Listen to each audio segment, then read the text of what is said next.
start, see what time it is. And the playlist this morning is called Dvesha, but it's spelled with a V, so it's Dvesha if you're looking for that on the Spotify. And we're going to start in a seated position. So get yourself into a comfortable seat. That could be cross-legged. It doesn't have to be, though. You might just prefer your legs straight out in the morning, or kneeling, or whatever is feeling appropriate for your body. And we're going to start also with a pranayama, which is ujjayi breathing. And if you're familiar with ujjayi breathing, then just, go for it. But if you're not familiar with it, this is the breath that we narrow the passage of air through the throat by constricting the back of the throat, the glottis. So the sensation that in the throat is the same as when you'll feel this part of your throat even when you clear your throat or you have a little cough or tickle in your throat. It's usually from there. And the sensation of closing it or narrowing it is when you're trying to fog something up. So say you're trying to clean your glasses and you do this, it's that sensation in the throat. So you can close your eyes, and if you're new to the breath, just breathing in through the nose, opening the mouth, pretending you're fogging something up is a good way to tap into that feeling in the throat. And then over time, you might allow the lips to come back together again. And the breath still going in and out through the nostrils, but we just taking that little bit of control there by trying to narrow the passage of the throat. And if you're new to ujjayi breathing, the best way is to really just focus on your exhale at first. Then the inhale just starts to come without effort. You just notice, oh, actually, I'm still doing this, and I breathed in. So just give it a little go this morning. You're just sitting with your ujjayi breathing.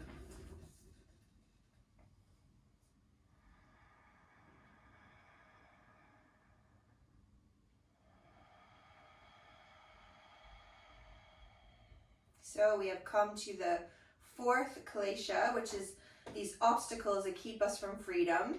And this is Dvesha, aversion. So it is the opposite of Raja, which we explored last week, which is attachment to our desires.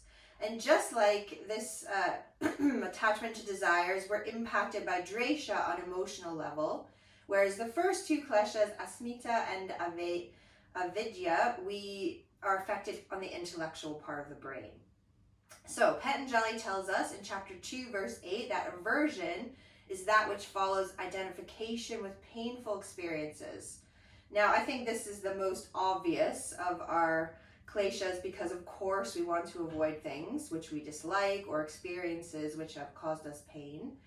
But in B.K.S. Iyengar's translation of the sutras, he suggests that if we allow our negative thinking to rule, we create a chain reaction which leads to more pain, discriminatory thinking, sorrow, misery, anxiety, even hatred.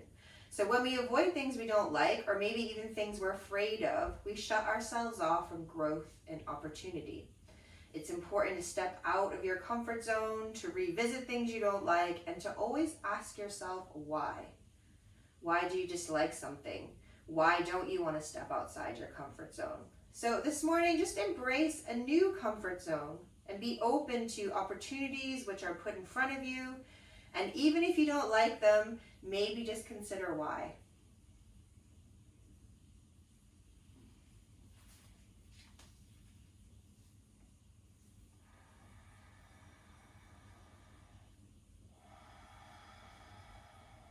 So trying to keep the shoulders and jaw relaxed, just a couple more moments of sitting in ujjayi breathing. And of course, this breath is a breath that you could start to weave into the practice. And when we talk about sort of advancing our practice, it isn't getting better at our poses, but being more skilled at controlling the breath. And this is one of the ways you can start to do that, to keep this control with your ujjayi breathing throughout practice. You might just dip in, dip out of it.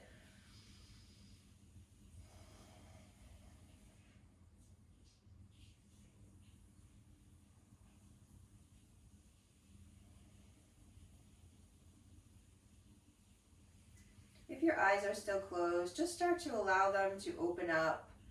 And you can keep, as I say, this Ujjayi breathing throughout. If you're ready to release it now, that's fine. Maybe just revisit it when we're being still again. And we're just going to, if your legs are crossed, just stretch your legs out. And maybe even if you're kneeling, we can all come to sit on the sit bones and just give the legs a little shake. Excuse me. And then just bend your knees and bring your hands just behind the backs of your thighs. Just going to hold on to the thighs and just sort of roll off your sit bones slightly. So your sit bones are kind of reaching towards your heels, and you should feel like this kind of like little curve in the lower back here. And when you do that, you should hopefully feel engagement of the low belly. And then we can just bring the feet in, maybe up onto the tiptoes, maybe even lifting the feet up off the floor and balancing here in Dvesha. And there's also even the option to reach your arms out in front of you and try to slide the shoulders down from the neck. Don't want to feel this in your lower back. If you feel your lower back, bring your hands behind you. Just encourage that lift and lengthen of the lower back so that you're not just dropping there. And then cross your ankles and just fold forward for a breath. And don't worry, we're not going to do all these terrible poses all morning just because we're focusing on aversion. But we just want to wake up our abdominals. Okay, bring yourself back to where you started with your knees bent. Again, so all these different options. First, starting by just sliding off the sit bones, just getting this little kind of C shape and really engaging through the low belly. You can keep holding the thighs. You can lift the feet off the floor. You can reach your arms up. And then from here, you could just bring the weight over to that right sit bone. Let your arms go over to the left. Try not to hold your breath. And then come back to the center. And then just move over to your left sit bone. Take your arms over to the right. Then back to center. Cross your ankles the other way. Come forward again. Catch the breath if you had this tendency to hold it there, which can happen when we're really concentrating.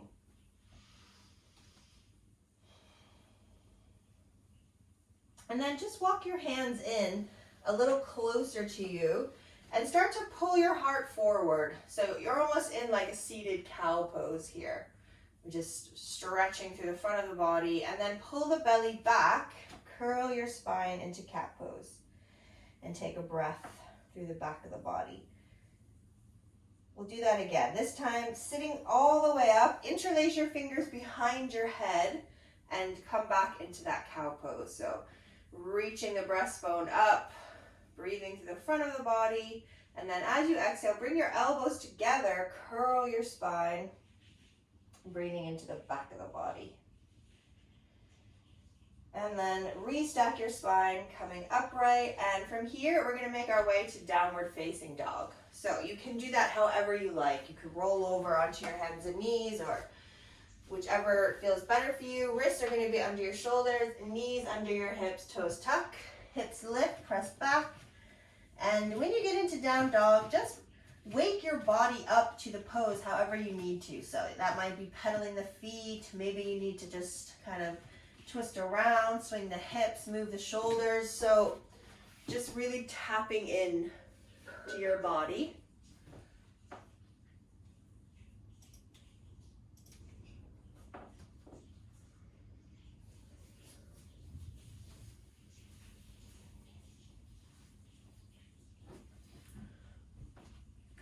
And from down dog, let's just start to walk the hands towards the feet. So back to the feet. Keep drawing up through the low belly, and you're going to get to the back of your mat in forward fold.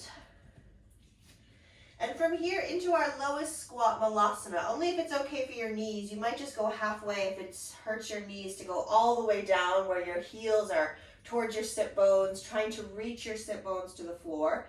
Just going to separate the legs. Take your right hand to the center and reach your left arm up and rotate to the left. Let that right hip come with you. So that right frontal hip bone, even that's wrapping around, so we're not keeping the pelvis frozen there. And then take that arm back down.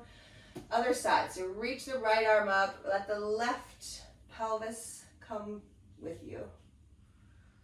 And then come back to center. Again, we're going to come into forward bend. So bring your knees back together. Lift your hips up. Let yourself hang down to your legs.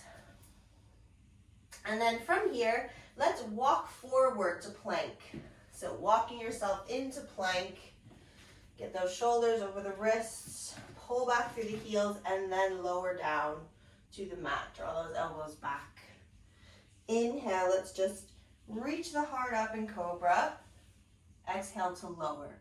So we're gonna press back up to plank instead of straight to down dog. So tuck your toes. You can leave your knees down on the floor if you need to. Push up, straight into plank, and then to down dog. Staying in down dog for a couple breaths.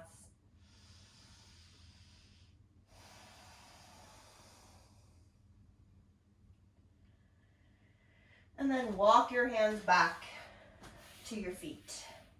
Let yourself fold down to the legs. Then we're just going to lengthen out the spine, half forward bend, and then fold again. And one more time, walk your hands forward to plank. From plank, we're going to lower down. And then breathing into your back bend. And pressing back up to plank. So tuck the toes, push up. You can keep your knees down to help, then lift them. Then back to down dog. Couple breaths in down dog.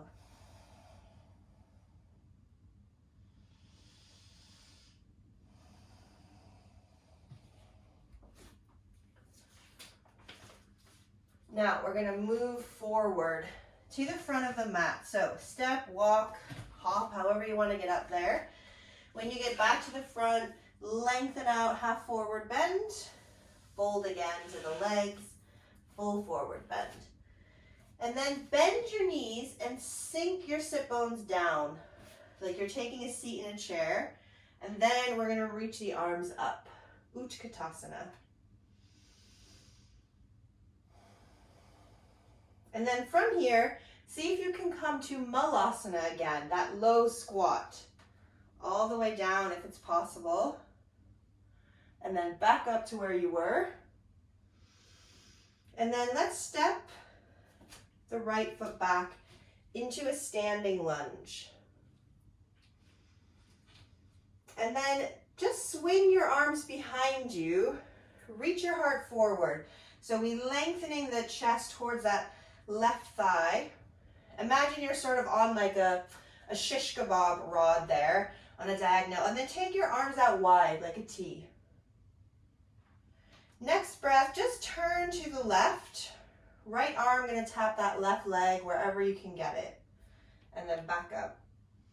One more like that. Rotate to the left. Right hand's going to tap. And then coming back. Standing up into your standing lunge. When you exhale, bring your hands down to the mat. Just see if you could stretch out that front leg. Excuse me. It doesn't have to go straight, but just explore it.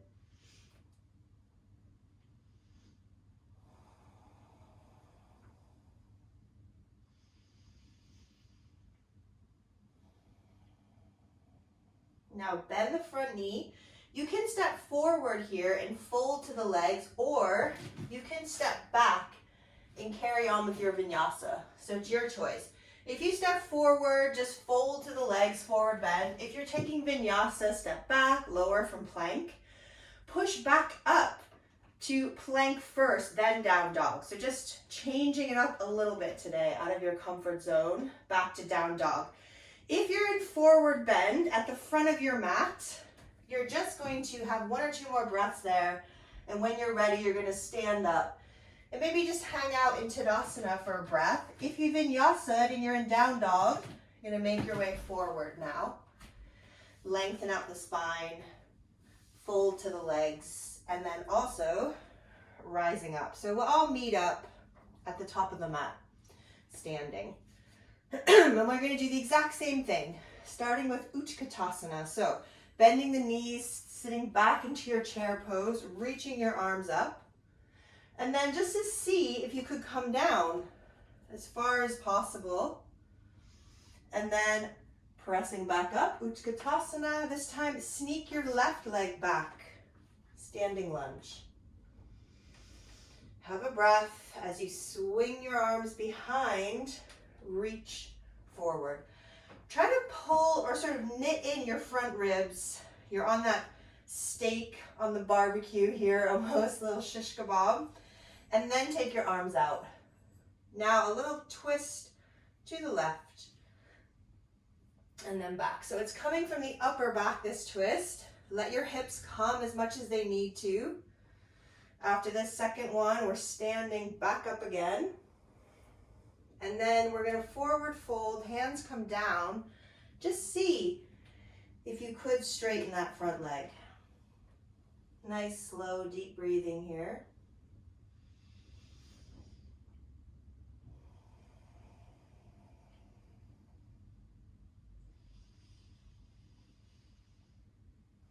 Okay, we have the same options again. Step forward, fold to the legs. Step back to take that little slightly changed vinyasa where you can lower from plank into your back bend, push back up to plank, then into down dog.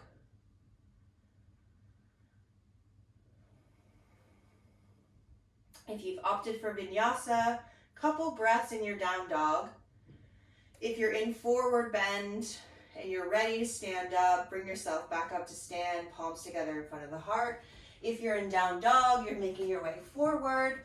You're gonna finish that length of the spine and then fold and then rise up again. And the palms are gonna find each other, meet back at the center. Excuse me.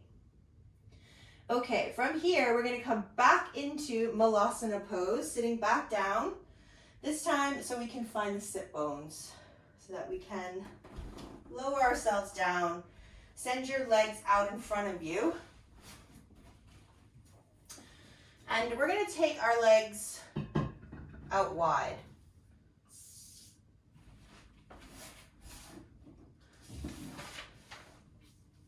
Doesn't have to be super wide. Now, excuse me.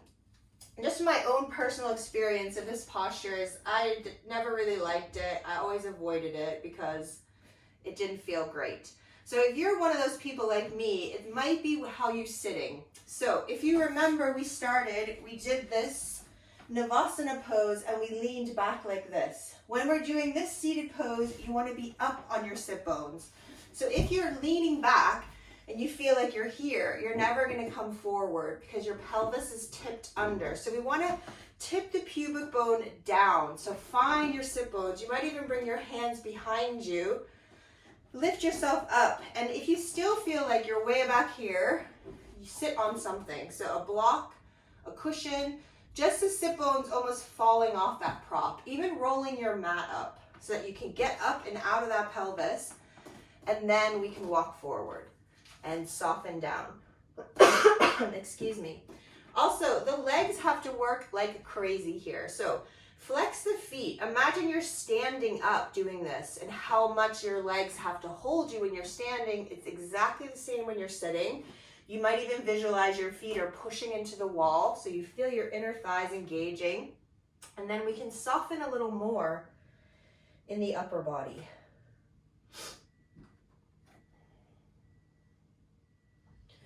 Now, from your forward bend, walk your hands over to the right leg. Let your right arm just kind of reach out to the right foot. And then we're going to take the left elbow and bend it into a cactus arm with the arm reaching up over the head so that you rotate towards that left hand. So you get a little twist. And then if you want to, straighten that right arm out.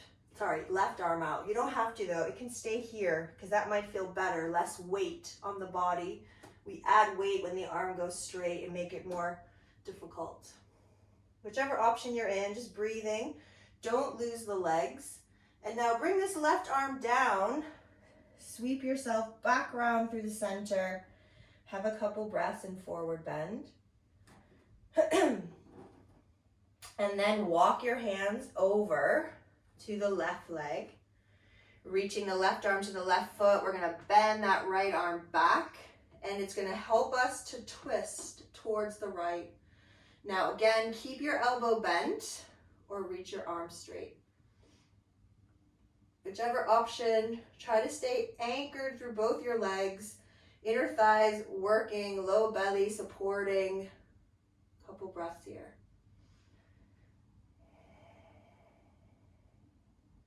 And then sweep that right arm down, walk yourself back into the middle, lengthening out the spine again in forward bend. And then we're gonna walk it back up. And you could just take your hands underneath your thighs, soften your knees, and bring your legs back together. Give them a little shake. Excuse me. You might like to put on your extra layer now too, if you like. We're gonna do another twist, but this time we're gonna come up and sit to the knees. But if you're starting to lose your body heat, grab something. Now, just lean over to the right side. So we're in this sort of like almost like mermaid legs really, where we just have the knees kind of side by side. Now left hand's just gonna come around to your right thigh. Excuse me. Okay, so we're gonna twist as well. We're gonna think about this left side coming with you, like coming around as far as you can get it. So just start to turn, but let that left frontal hip bone come and walk your hands around and reach them out as far as you can. So you might find you're almost lying down on the diagonal. Get this rotation. You're gonna keep anchored through your right thigh. Have a breath there. Then we're gonna walk it back. And come back to where we started on the knees. Bring the hips over to the left. Same thing. Now it's this right hip, frontal hip bone that's going to lead the way almost. And you're anchoring through your left leg. So just start to rotate round. Let that right hip come. Walk your hands around. Reach back with your arms as far as you can get it. But keep letting that right side come. So we let the pelvis be fluid. And then walk it back around. Let's swing the legs back out in front, coming to forward bend. Both legs in front.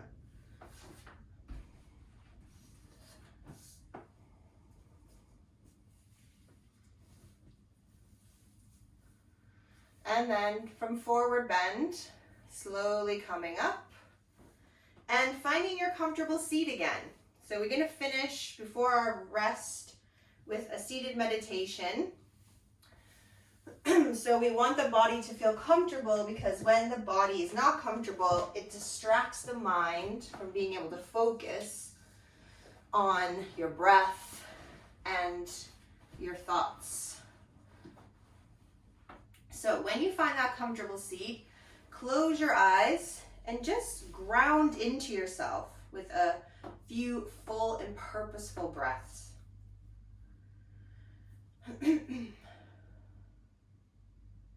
And just bring the awareness to the areas of your body which are tense. See if you could breathe into those areas to soften them.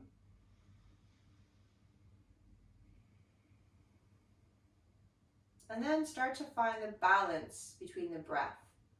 Cultivating equanimity of the breath. You can also create a little composure over the mind. And you can rein in your ability to avoid attachment and aversion. Both are an overestimating of your ability for something to bring you happiness or suffering. This is a core delusion of believing we need to have something or remove something to achieve peace and happiness.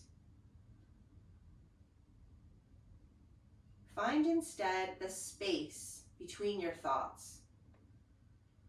This space, which is naturally free of attachment and aversions, that little pause or space in the mind, which is just like the pause between the breath. The stillness between exhale and inhale, the gap between breathing in and breathing out.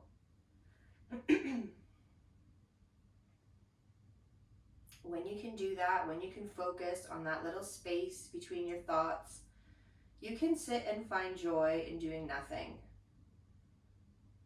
Finding the natural joy of just being is a powerful way to discover peace beyond life's conditions.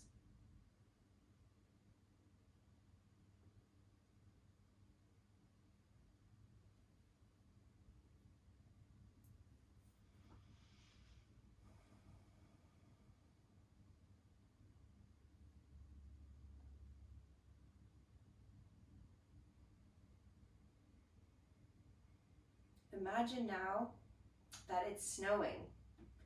Tiny, intricate snowflakes falling from the sky. But the temperature isn't freezing, so as the snow falls, it doesn't accumulate.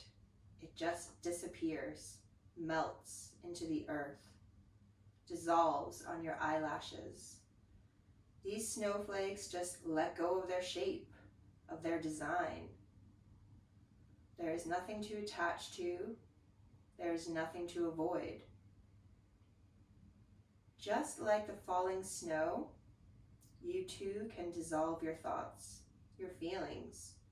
You can choose to let go, to not attach, to not avoid, to not overestimate, to just be, to just exist in the space between the thoughts, to just find the joy in doing nothing.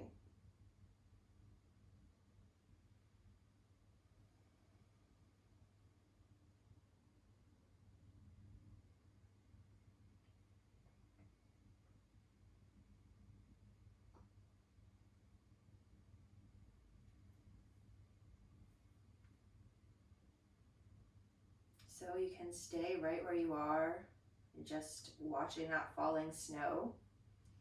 Or you might choose to take that visualization with you as you ease your body down for our one last posture, Shavasana Pose. If you are choosing to lie the body down, try not to disturb yourself too much. Just ease yourself down, let the body meet the floor, and come straight back to this space between the thoughts, this falling snow in the mind.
Aversion is a form of bondage.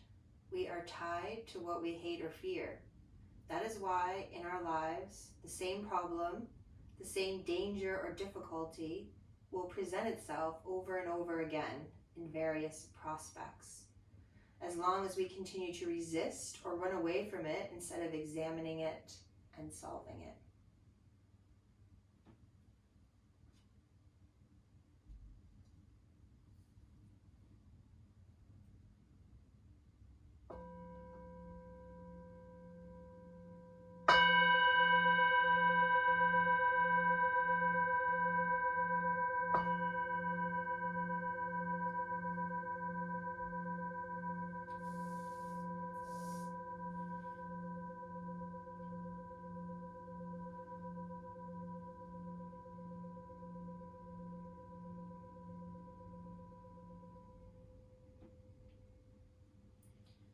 softly, softly, coming back.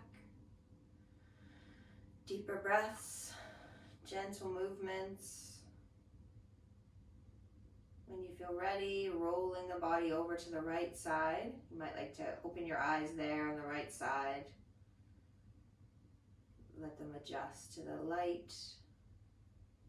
And then when you feel ready, pressing yourself up to sit.